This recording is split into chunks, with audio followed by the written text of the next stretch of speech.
Avant-projet de nouvelle constitution en Côte d'Ivoire, le Conseil des ministres a adopté aujourd'hui le texte. Au sommaire également, la journée mondiale contre la rage. La Côte d'Ivoire dénombre annuellement 20 cas d'essai selon l'Institut national d'hygiène publique. Enfin, la Guinée se souvient aujourd'hui du massacre du stade de Conakry. Le 28 septembre 2009, plus de 150 opposants à la junte militaire au pouvoir ont été tués. Bonsoir à tous et merci de nous suivre sur RTI 2.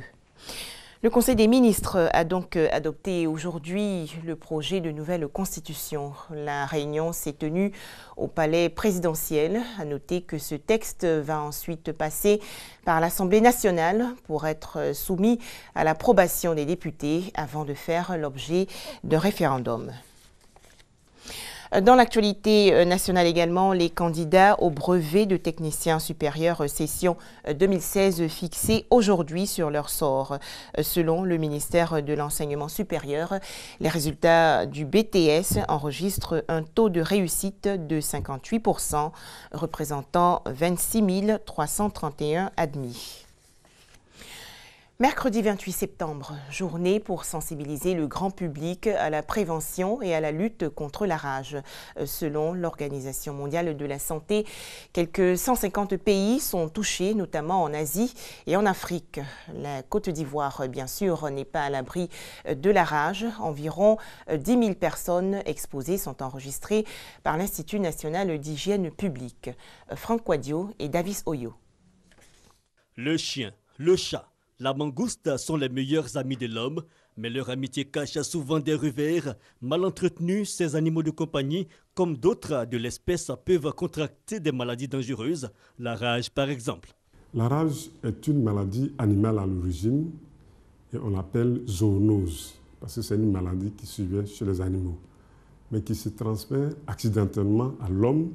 C'est une maladie qui se transmet à travers la salive de l'animal qui est infecté. Et généralement, c'est à l'occasion d'une morsure, d'une griffure ou d'un léchage sur une plaie. La rage est une maladie dont les symptômes sont multiples. La maladie se manifeste au début par des signes généraux. Il s'agit de la fièvre, des maux de tête, même la fatigue. Et après, le malade devient agité, on ne peut plus le maîtriser. Dès l'identification de ces différents signes, l'infecté s'expose à une situation critique. C'est une maladie qui évolue obligatoirement vers la mort à partir du moment où les premiers signes apparaissent. Jusqu'au jour d'aujourd'hui, il n'y a pas de traitement. Selon l'Institut national d'hygiène publique, plusieurs personnes en Côte d'Ivoire et dans le monde sont exposées à la rage. Chaque année, plus de 70 000 personnes meurent de la rage. Et selon l'OMS, une personne décède de rage toutes les 10 minutes. En Côte d'Ivoire, qui est aussi une zone d'endémie rabique, où nous enregistrons régulièrement des cas, c'est en moyenne 20 cas de décès par an. Et parmi ces 20 décès, les enfants de 5 à 14 ans représentent plus de 50%. Et déjà, au cours de cette année 2016, nous avons enregistré 13 pertes en vie humaine. Et parmi ces décès, nous avons 8 enfants. Le chien, selon les spécialistes, est l'animal le plus incriminé. 95% des cas de transmission, Franck et Michel ont été victimes de morsures. J'ai été mordu par un chien hier aux environs de 11 h. Et j'ai commencé à ressentir des douleurs, donc je suis passé ici pour éviter d'avoir la rage. La rage est mortelle à 100%, mais évitable par la vaccination. Une prise en charge des personnes exposées est assurée par l'INPH et ses 27 antennes nationales.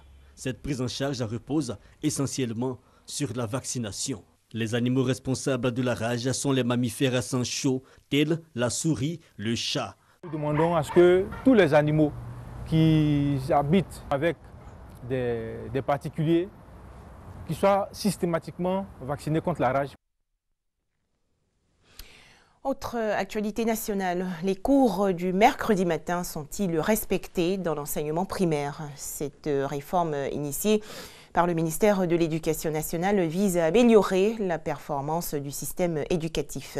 Notre reporter Franck Quadio a donc visité aujourd'hui quelques établissements scolaires dans les communes de Cocody et du Plateau. Tout de suite, son constat.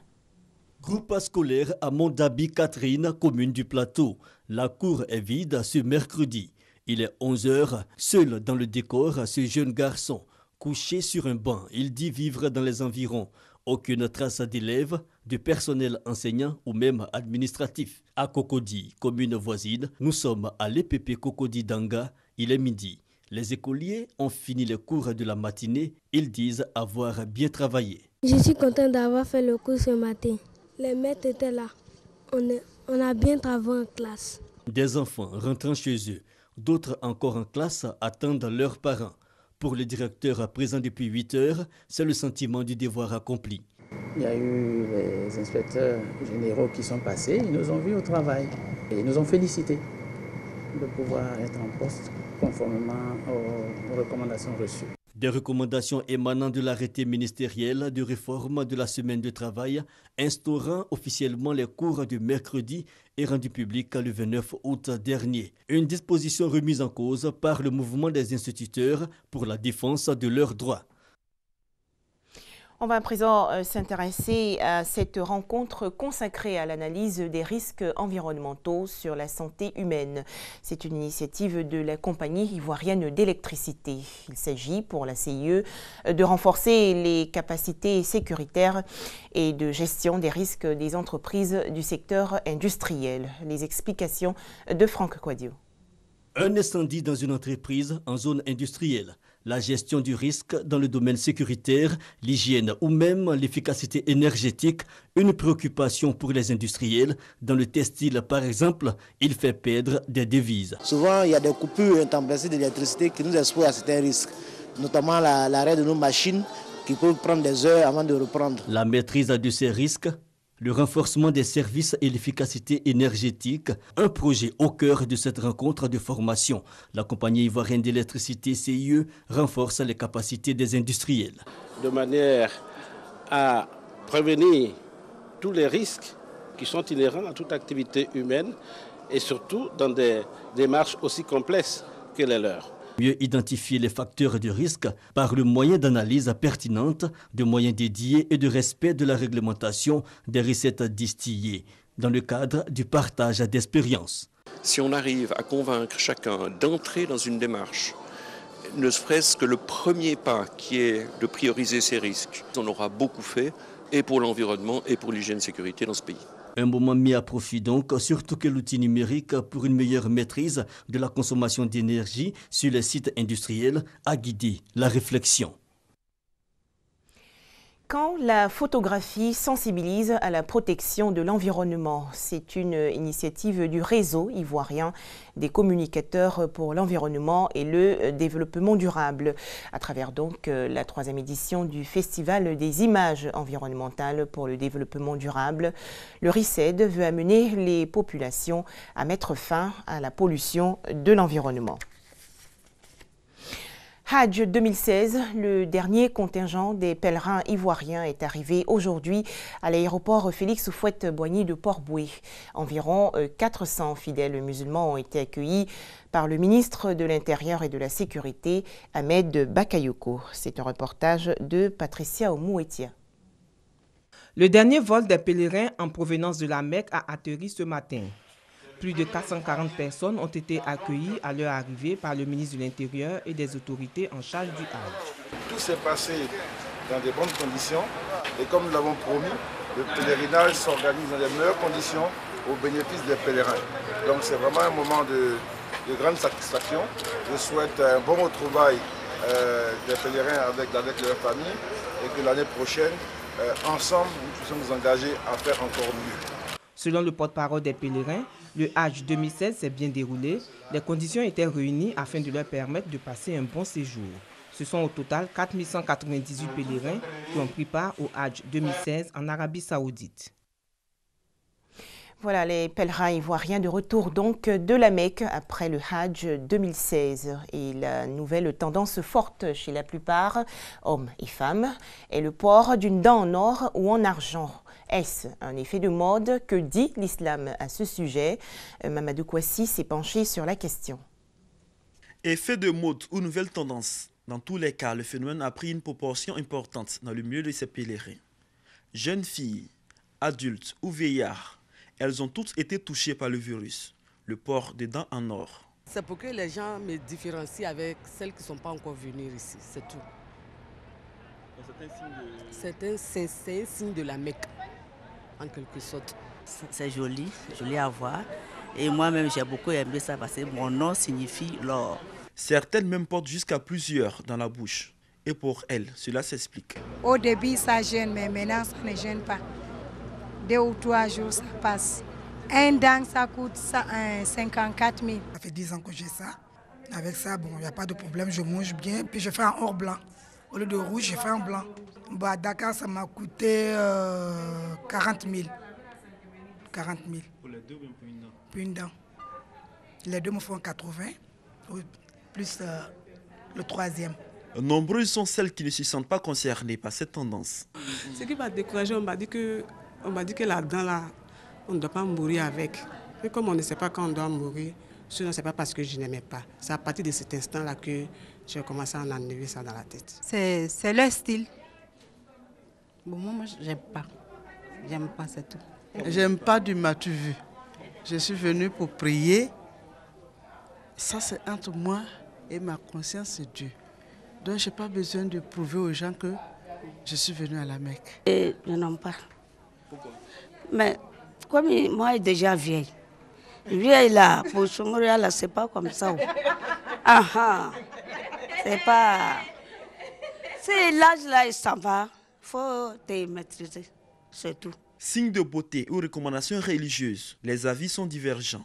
Mais dans tous les cas, cette initiative n'est pas approuvée par la médecine. Ce n'est pas bon pour la santé des dents.